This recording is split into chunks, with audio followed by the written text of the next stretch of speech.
Good morning, ladies and gentlemen.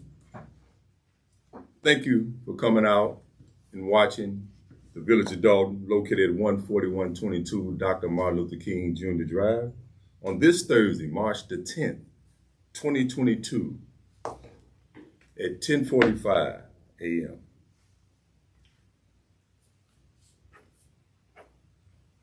Secretary, could you call the roll? Members of the board, Chris Gonzalez. Present. William Fleshman. Present. Present. Stanley Brown. And my name is Philip Williams. Okay, ladies and gentlemen, at this time, could we please stand for the Pledge of Allegiance?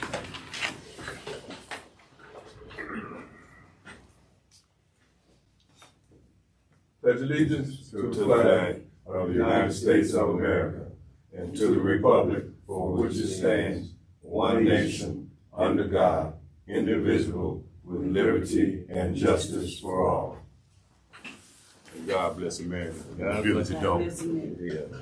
Yeah. At this time, when we have the honor of Pastor Fleshman, could you actually pray us in? Yes. Gracious and eternal Father, first of all, we say thank you. Thank you for an opportunity to be here. Thank you for an opportunity to serve.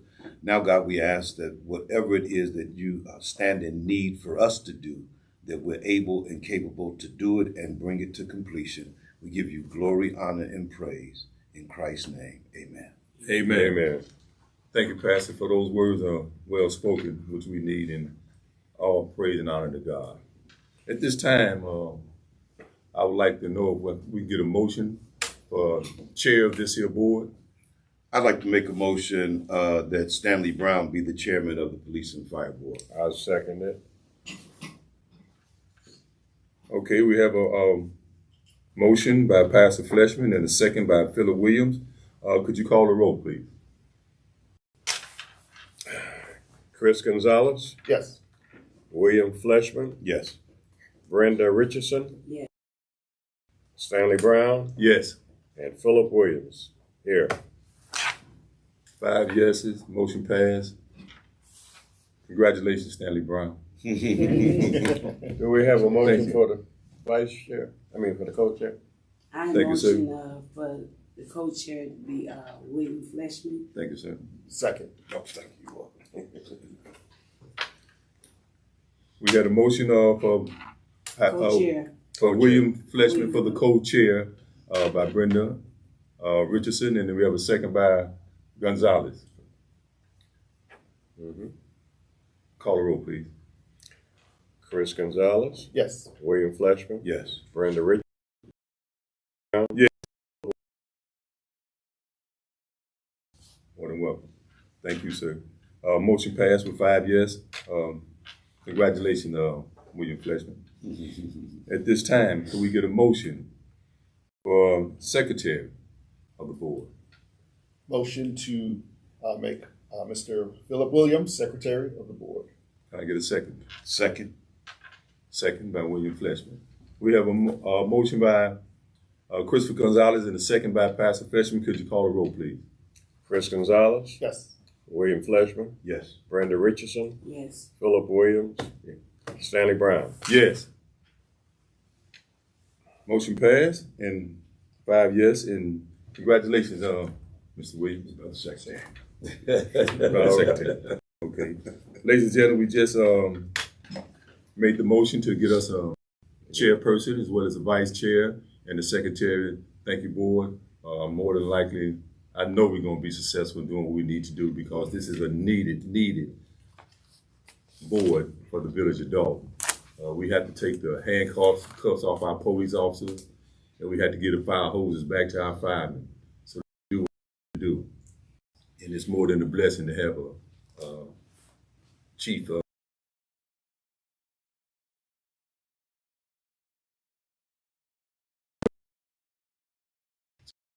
each and every one. So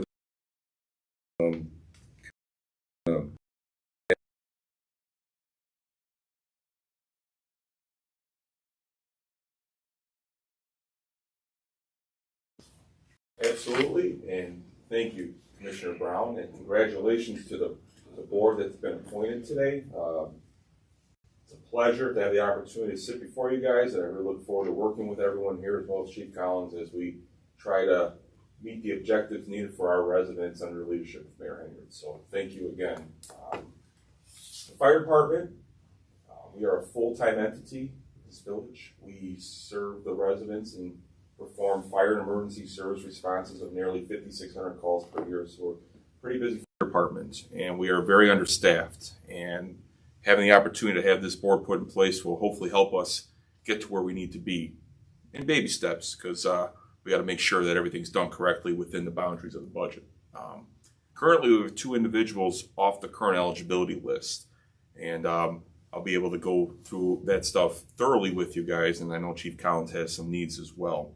But we have 2 individuals that have passed through committee, and at this point, they need to be approved through this board in order to have a hiring date, swearing in date that's advantageous with the mayor's schedule, the clerk's schedule, as well as your guys' schedule. So those 2 individuals are Kevin Savage and Matthew Nagel. They are currently off the current eligibility list. And at some time in the very near future, we need to have a swearing in date for them at whatever is advantageous, again, for the mayor, the board, and the clerk. So that way we can get them hired. They've been through the hiring process. We do a third-party testing company, and it's off an eligibility list. Everything follows the current rules and regulations of the Police and Fire Commission as an entity, and they're ready to go. They've been through extensive background checks, psych and polygraphs, medicals, and we got to get them sworn in before they move on somewhere else, because they've been kind of sitting in limbo, and we hate to lose them, and as well as the funding that's been already geared towards them. So any questions regarding that? No. Any questions from the board? Well, I would like to speak on, I would like for individuals to know that's watching us that this board is volunteer. Right. We volunteer for this position here. There's no pay. We're volunteering. We spend our time, and we're going to spend whatever money we need buying some of this high gas to get here and have meetings. So I just say we're doing this here from our hearts because we actually care about our community and other residents. So to each and every one, I can't thank you more than enough for volunteering, and that's a tough job. Volunteers is a very tough job to do on a consistent basis. So, through rain, hail, sleet, or snow, we're going to have that meeting anyway. Kind of make me think about the post office. I've been volunteering as a pastor for 13 years, so I understand volunteer. Yeah. So, And the bottom line is we all live here. yes, we actually care about our community, and that's awesome. And definitely don't want to have a fire, but it's always good to have the fire department right there. So I got to say, Chief Pete, I'm a resident here for 31 years. And I've been a community individual here in the village of Dolton. Been doing volunteer work as a little league coach, and go down the line as a trustee, as a park commissioner. So I enjoy doing what I do, and it's a plus to work with other individuals that feel the same way that you do. So I can't thank you enough, ladies and gentlemen, that this is a voluntary board, with no pay. I do have one question, Yes, sir. Chief. With those 2 candidates, are they coming from different departments, or are they? Correct, yes. Okay, Yes. very good. They're certified firefighters through the state fire marshal's office, which is a requirement for us. One's an EMT already, which is a requirement. Another person's a paramedic also, because in addition to firefighting, we perform EMS care. So we are first responders for every ambulance call in town, and we work with our current partnership with Bud's Ambulance, who ends up transporting the patients, and we get back in service for the next run. It's a great partnership. I would like to continue that partnership. Everyone works very well together since we have EMTs and paramedics. And in addition to fire and EMS, we are part of all the MABUS rescue teams. You may have seen it on the news, or some of our individuals who are out there putting social media out. I'm not a social media person, but other guys are, and we're involved with ice rescue. We're involved with hazardous materials.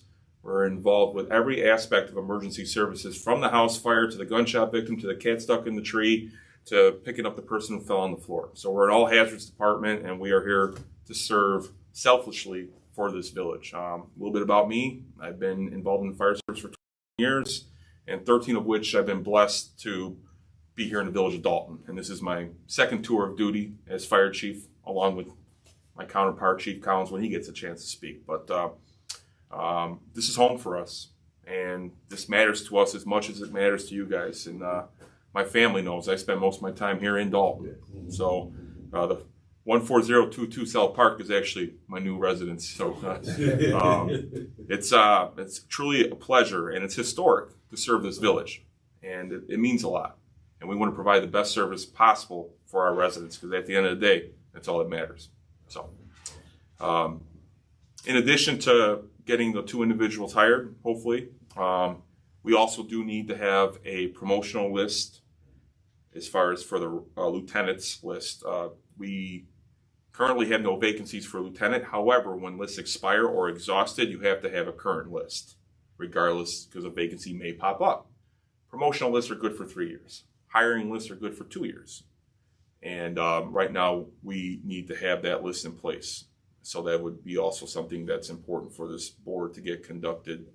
And right now, we have new firefighters, and they're not eligible for engineer list, but that's after a year on the job, after they pass probation, and as well as they meet criteria and requirements based on the collective bargaining agreement, they could take that test as well. So currently within the budget, we are within the budget as far as what we planned for, and vacancies need to be filled.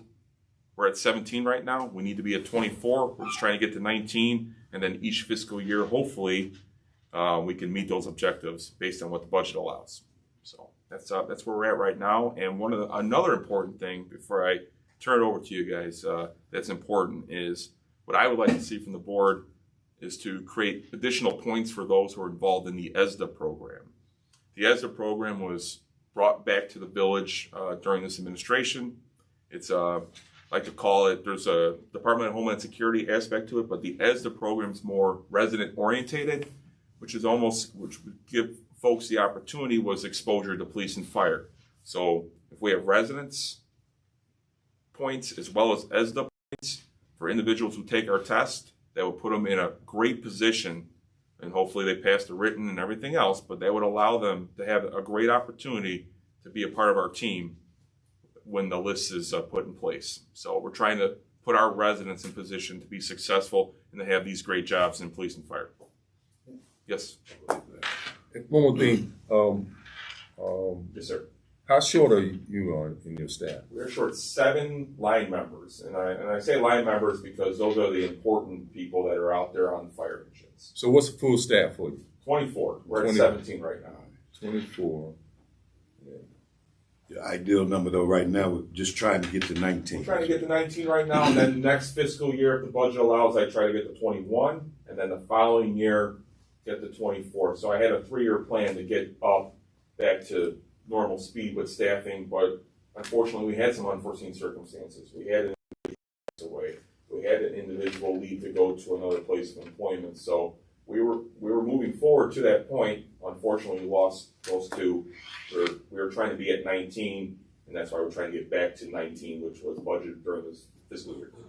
And Chief, if you could, for the residents that may be watching and may be interested, Yes. Can you give a little insight about what the prospective academy, like the police academy, the fire academy that we had talked about before? Certainly. And the training that you want to try and give to those that are interested? Absolutely. I am privileged to be a coordinator at a Southside place of education that performs Fire Academy. Can't market anything, but there's great opportunities out there. We are also partnering with the Black Fire Brigade, with Lieutenant Q from the city. We are working as far as bringing satellite opportunities to the South Side. Last board meeting, I talked about training material potentially being donated from the railroads to us so we can train not only our guys, which we're very much involved in our MABUS division of the 20 towns. In fact, they're out training right now with some Lansing guys and a few other places. But having the training material here and having the site in place will allow us to have a Citizens Fire Academy, will allow to have ESDA and EMA have a training site, allow the police department to have their guys do CERT or SWAT type training places, have public works, be able to work in confined space areas and things like that. So not only do we want it for ourselves, we want it for everybody. And so not just fire, public safety, but for the residents. It's my job as fire chief to educate the residents here and to make sure there's opportunities for our residents. So that's the important stuff, and working with those other entities. Because we can't do it by ourselves. Yeah. A quick sum up. Yes, sir. What does the Fire Police Commission Board means to you and your department? Police and Fire Commission for us allows us the opportunity to hire exactly what we're trying to do today. It's important that the hiring process is fulfilled. It's important that the promotional process is fulfilled, and just meeting the obligations of the state statutes. So that's what's important to me. And to be able to have another soundboard within the community to say, hey, get the word out for us, to help market this task for us to get folks in the community, opportunities to say, hey, I never thought about it, but maybe I want to be a firefighter. So this board, as well as all the other initiatives, it's just another piece of the puzzle to hopefully bring a reality in place that we made a difference in this community. Is any questions? Brendan, would I like to say anything? Hey, we really appreciate you, Thanks, sir. Chief Pete. A lot of good information. We're going to absorb, and you gave us a little task, so we're definitely going to get together and work expeditiously and get what you need, because we need what we need, and we want to be successful. And it's a blessing that we have an energetic mayor that's totally involved. Sure. And that's a good thing. Being hands-on is good. Correct. So we want to utilize all the resources we can get to get you guys what you need. Thank you. And it's not just for us, it's for us. It's for us. So nothing's, and I like to always make that clear, and I know that's not what you meant, but in order for me to provide service for everyone, that's what we need. And this is a great opportunity to do that. So thank you very much. Yes. Thank you, sir. Thank you. Okay. We're not doing anything with the police, right? Yeah, Chief. Oh, you get it. So next we're going to bring in Chief Collins of the Dolton Police Department, and he's going to give us a synopsis of his department and what this board could actually do with his department to help him get the handcuffs off himself so he can do some hiring, because that's what needs to happen. And we're going to get rid of all the hurdles, and we're going to go straight over them. So at this time, I'd like to give the mic to Chief Collins. Thank you, sir. But first, I'd like to start by saying congratulations to all of you. Right now, we are all partners in public safety.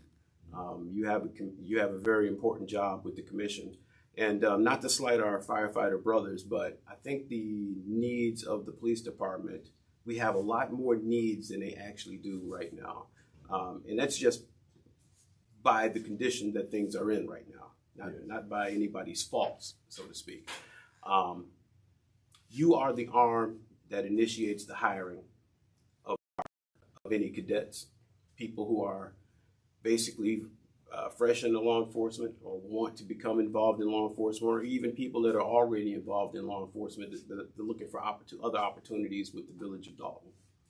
We currently have no eligibility list. Our eligibility list has expired a while ago. It should be in place, because that is the mechanism for the path forward on how to get new people and new recruits into the police department. Right now, there is no path other than lateral hires. What we also lack is a promotional eligibility list. We have no sergeants list. We have no lieutenants list. And each of those positions that I named are civil service positions. So there's a specific set of rules that you have to follow to put people in those particular positions. The patrol officers, they patrol the streets. They're the boots on the ground. They deal with the crime every day. They're the ones who face it every day. The sergeants and lieutenants, they are the supervisors of the police. In other words, they are the police of the police. They don't go out and handle calls, take reports, and do all that. Their job is specifically to watch the police officers to make sure that they do their jobs. And currently we have 2 vacancies in the sergeant's area with no mechanism on putting anybody in those positions. Now, what takes place when these slots are vacant, slots is the people who have to cover those shifts, they get overworked, they get stressed out, they get out. And it is not good to have burned out first responders because we know what comes with that. So you being the Fire and Police Commission, we will be looking towards you to fill these vacancies. Start staffing our street a little bit better. We can get these supervisor positions filled. And these the young officers that look forward to opportunities for advancement through the police department, so that they know that they have a chance to become a sergeant or a chance to become a lieutenant or even advance up and become the chief of the department one day. And without this board, none of those opportunities exist right now, or it's very bleak. So we're looking forward to working with you all. We know that this will be a collaborative effort for everybody. You're going to have your hands full because we're going to be asking a lot of you. And I know that you'll be able to provide the resources that we need for the police department. Question, what specific vacancies are in the sergeant and the lieutenant areas? Right now we have acting lieutenants. In other words, they are not a full lieutenant rank. They are acting because there's no mechanism to make them a full lieutenant. So we have 2 acting lieutenants, and we have two full lieutenants. But we're down. 1 sergeant just retired at the end of February, and so we have 2 slots that are vacant for a sergeant's position. So we have 3 shifts. Each shift. Real quick, Chief, just while you get that point. When they're acting, that means that they just have title and not pay. Right. Okay. And not even a full title. Okay. Not even a full title. Right. So basically what you're saying is you need 4. You're looking forward to 4 lieutenants? We have 2 already. Yeah. And, Right now we would need 1 or 2 lieutenants. okay, but the total is 4. Right. Okay, so but you're missing 2. Right. And 2 Sergeants, we're missing 2 the total is how many? I'm sorry. The sergeants, how many sergeants do you normally carry, or would you carry? So there would be 3 sergeants, 1 per shift. 3 sergeants. Right. And right now we have 1 sergeant. So you need 1. Yes. Actually, we need 2. We need 2 sergeants. 2. Right. Okay.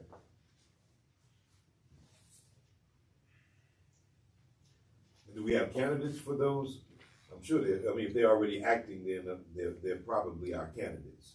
No. No? Okay. It doesn't work in that particular manner. Okay. Although they may be acting in certain positions, they still have to take a civil service test to be in that civil service rank. Okay. So the opportunity is open to anyone eligible to take that exam. So even if they're in an acting position right now, it doesn't guarantee that that's their They'll spot. get the job. That's correct. So then the question, my question is then how many people are in position to even take the civil service exam for the sergeant's positions or the lieutenant's position? All the patrol officers, other than probationary police officers, would be eligible to compete for the position when they take the exam. And just like with the initial eligibility list for recruits, it depends on how they score. So once that score, then they become, that list becomes solid. In addition to what we talked about, About as far as the sergeants and the lieutenants, what about the police officers on the street? How many vacancies do you have there? We are at 41 officers. We are looking to boost this department up to 50. So you've got 9 vacancies, really. right. So over in the turnover, it ebbs and flows. Sometimes there's a lot of turnover. Sometimes there's little turnover.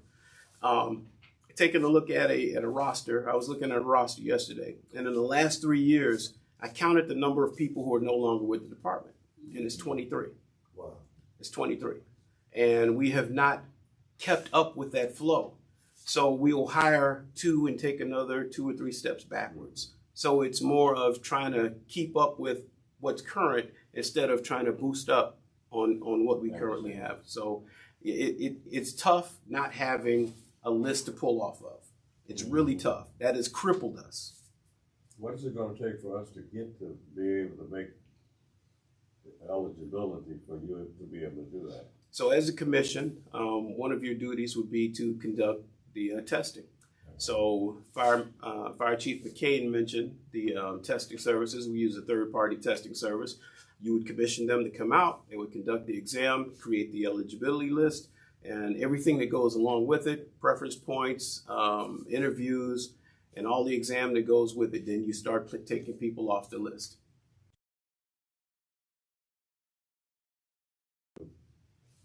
As soon as possible. Yeah, and I'm anticipating within the next 2 months, a lot of your time is going to be consumed with creating these lists. You have a preference as to the promotional one or patrol type list, or We go at them both? Our initial need is patrol, and the number of officers on the department is not exactly as important as the number of officers that are staffed for the street. So the lower the numbers on the department is, the less you have to staff on the street. Otherwise, when we start staffing at levels that we can't possibly keep up with, is when the officers start to get tired. Right. And when they start to get tired, they call in sick. And when they call in sick, that creates more vacancies that we have to continue to fill.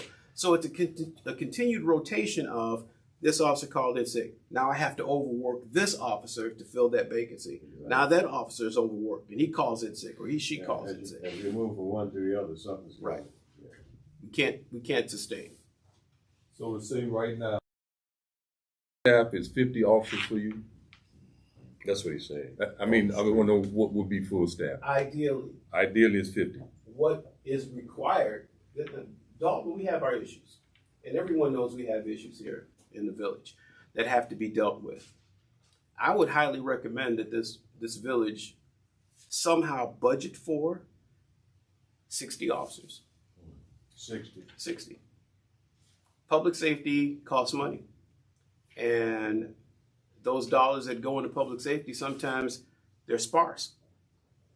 And without the budget for it, you don't have the people for it. That's true. So we try to do the best we can. So one of the things we did was apply for a federal grant called the COPS Hiring Grant. And we were authorized by the federal government. We were awarded a $1.1 million grant. And what that does, it covers the salary of 5 new police officers for 3 years. Okay. We can cover their salaries with federal money for 3 years. And at the end of those 3 years, we have to absorb them into our budget. And that's already in place, though. That's already in place. So we haven't even begun the hiring phase for those 5 officers because we're still trying to catch up with the officers that left prior to that.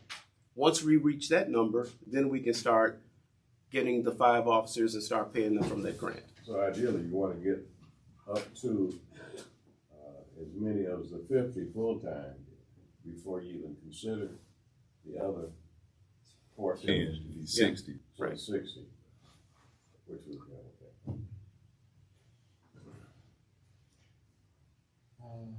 Any more questions, anyone? So when are we going to start? Trying to get their eligibility together. As soon as we get this bright light out of my face. As soon as we get out here, we're gonna Go through that. put our homework together.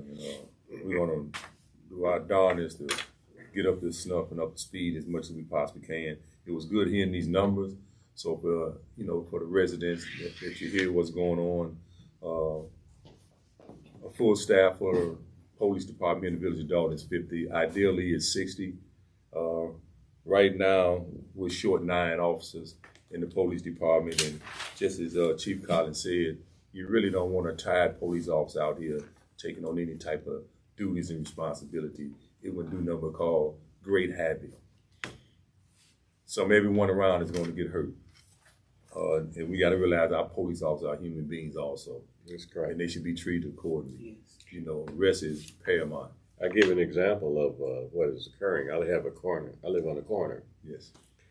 and there's a stop sign there, But and then it also is a grouping, a point where all the students wait on their buses. So it becomes really extremely important that we have some kind of police mechanism in place to reduce the number of people that are running through these stop signs, and and can affect our children. So we'll be looking at it and trying to get to where we need to be. Thank you all. We do want the streets of Dolton to be safe. Absolutely. And we want, get these other 9 officers as soon as possible so that you can feel comfortable with your staff. Yes, ma'am. Okay. We good? We good with that, Chief? Yes, sir. Thank you. Also, Chief, I'm looking at, we need to plan an induction for the commissioners for the COPS, testing representation. What's happening there?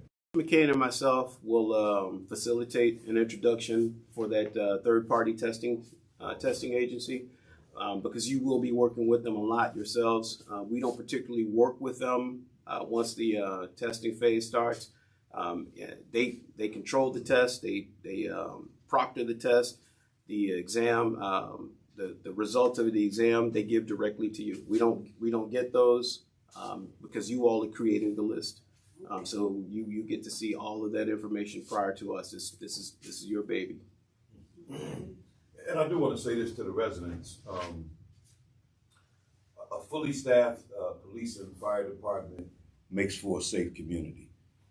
So let us not focus a lot on budgeting itself, but let us focus on ensuring that our community is safe.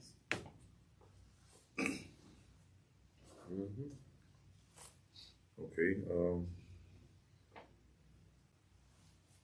So I guess where we're at the board, we got to look at possibly dates, for the testing and the interviewing. So hit me right back one more time on this. The COP will be setting up, they'll be doing the testing, and those tests will be coming to the board, and that's how we develop our list. The initial phase that you all will determine is what will be the application window after the introduction with the testing firm. Okay. So whatever the application window is. So just for the sake of illustration, the first date the application will be available is April 1st.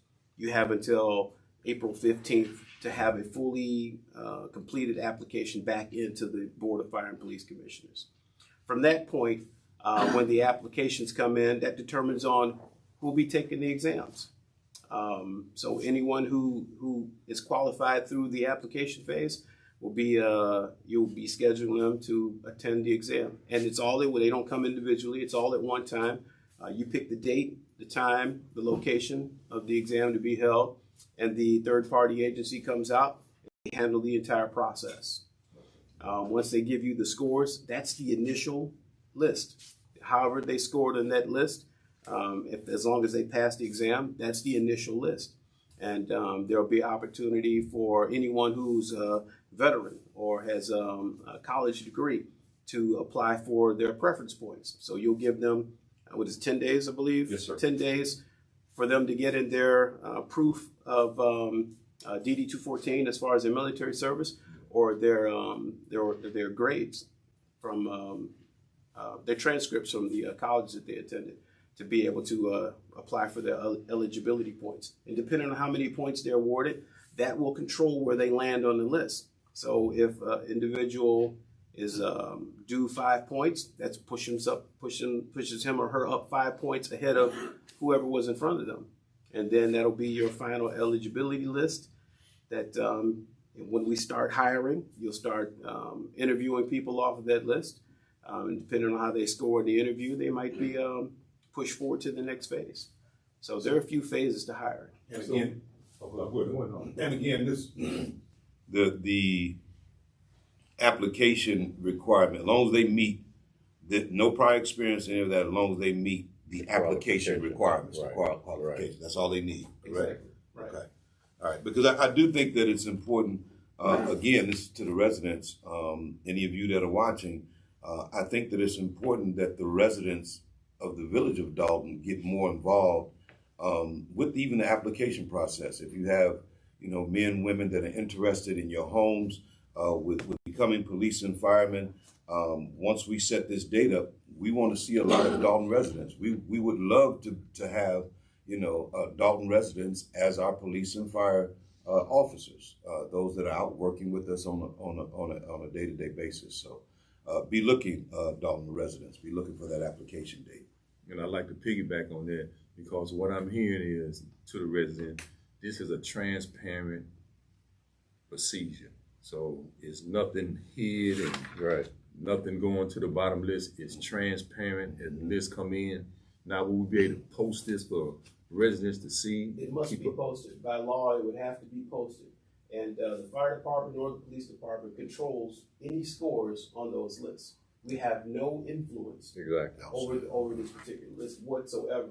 And what takes place is once you have a final eligibility list that is posted, that individual has a right to whatever spot they're in, whether it's 1 or whether it's 25. Wherever they land in that spot, they have property rights to that particular. So we can't arbitrarily just pluck people and move them wherever we want them. Once it's set in stone, it's law and it has to be posted.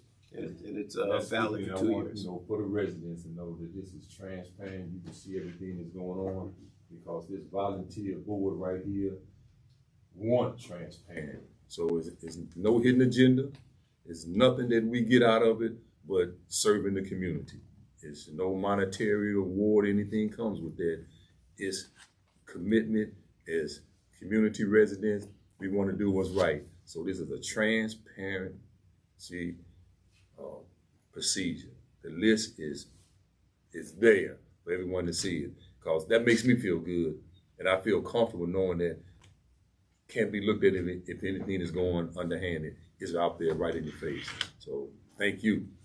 Appreciate that. I'm glad it's a process that's like that. And a lot of us are getting educated and definitely want the community to get educated on it so they know what they're voting for when they vote. So the people that you're voting for to be in these positions, it's going to be transparent, and they have to follow those rules and regulations in the bylaws. And that's how this board is ran. I got a whole stack of paper. It's the way it's supposed to be ran. So there's no room for no one to do anything wrong in this here process, because you go right down the list. So that's good information there. So I'm comfortable with that.